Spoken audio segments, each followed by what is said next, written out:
and action. So Kevin had a question about whether he should exercise. And it's a really good question because when I have people develop lifestyle changes, healthy lifestyle change always includes activity. Now I have some folks who get their Fitbits on and they tell me they hit 10,000 to 15,000 steps in a day. And that's cool. But the reason for the Fitbit is to see about making healthy lifestyle changes. And if you already did 10 to 15,000 when you got into this middle-age crisis of weight, waistline, dress size, cholesterol, sugar, blood pressure, then the old steps that you did before don't count. In fact, in Kevin's case, he does very strenuous work, and Kevin thought that that would count, and it doesn't. Unfortunately, all the things that you kind of carried into your 40s and 50s, even if you're a construction worker. I mean, I have a lot of construction workers that can bench press me easy, but that doesn't mean that's the exercise I talk about. The activity I talk about is outside of work. I think we can easily rationalize saying, hey, at work I do a lot of steps already, and I do a lot of activity, I'm tired. And that's probably more of the issue is if you're tired, that's one thing, but you still have to include relaxing exercise. For my folks that have anxiety or anger issues, it might mean more relaxing exercise like walking, hiking, easy running, swimming, bike riding, yoga. All those things will calm you, but they'll make you active. If you've ever passed by an old Asian house or an old Indian house, you'll see the grandparents either walking in the street, nice and slow, probably not so heavy, probably very healthy, and or you'll see the Asian, Chinese specifically, people doing Tai Chi in the morning. Well, unfortunately, I'm not seeing that many anymore, but, and you wonder, why is that person swimming in air? It's because they're doing their exercise. And that's not work, that's exercise. So the idea, again, is to include some form of daily activity, if you can. It's got to be, as you've seen in my other exercise tutorials, it would be DrRic exercise 30 minutes, DrRic exercise body weight. There's a whole bunch of them with those prefixes.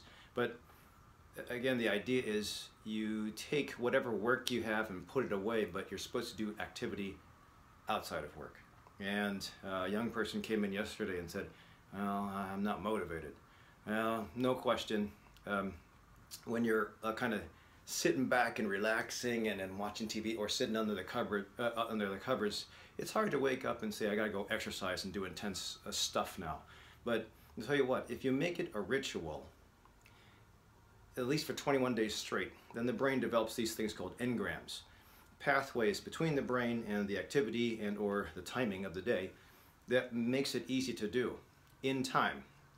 You have to dedicate a certain amount of time, I usually say 21 days, to do that same thing every time, every day, same time every day, kind of the same intensity. You don't have to go intense, but it just, as long as you get to the habit of doing it.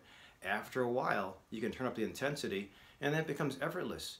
You kind of just eat the fact that you got to wake up, eat the fact that you got to drive, and it's not, there's no sun out yet, and then you get there. But when you get there, open the doors, put on your music, and you're good to go. Maybe a little cup of coffee, or I like DrRic and B12 tea, and that's enough stimulation to let you go. And then you get your job done. You don't have to spend 2 hours at the gym, by the way, and you don't have to go and do a 5 to 10 mile hike. It's just a matter of getting the activity out. So there are some great studies that say running, intense running, marathon running is actually bad for your health. I wouldn't say that, but between walking and running, I think walkers will actually outlast the runners.